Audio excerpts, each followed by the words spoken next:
Hi friends, இன்றைக்கி நம்ம white chicken recipe பார்க்கலாம். இது செய்கிறதுக்கு chicken breast piece, ginger garlic paste, one spoon cornflour, 1 spoon maida எல்லாம் எடுத்துக்கலாம். மைதா அண்ட் கார்ன்ஃப்ளவர்லாம் வந்து ஆப்ஷன் தான். நீங்கள் அது இல்லாமையே வெறுமனே ஜிஞ்சர் கார்லிக் பேஸ்ட் வச்சே பண்ண முடியும். அது கூட கொஞ்சமாக சால்ட் ஆட் பண்ணிக்கலாம். இந்த சேர்க்கறதுனால இதோட ஃப்ளேவர் பார்த்திங்கன்னா ஒயிட் கலரில் இருக்கும். கொஞ்சம் சாஃப்டாக வரதுனால நம்ம இதை ஆட் பண்ணிக்கிறோம். இதை நல்லா கொஞ்சமாக சால்ட் சேர்த்துட்டு நல்லா கலந்து மேரினேட் பண்ணி வச்சுக்கலாம். இது ஒரு 30 மினிட்ஸ் போல் மேரினேட் பண்ணால் போதும்.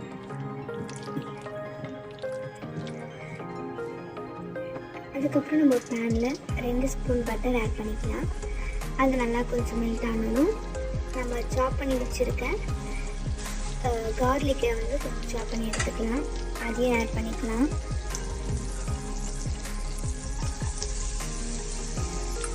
அதே மாதிரி கொஞ்சம் காரத்துக்காக நம்ம பச்சை மிளகாவும் இருந்தால் ஒரு பச்சை மிளகா போல் ஆட் பண்ணிக்கலாம்.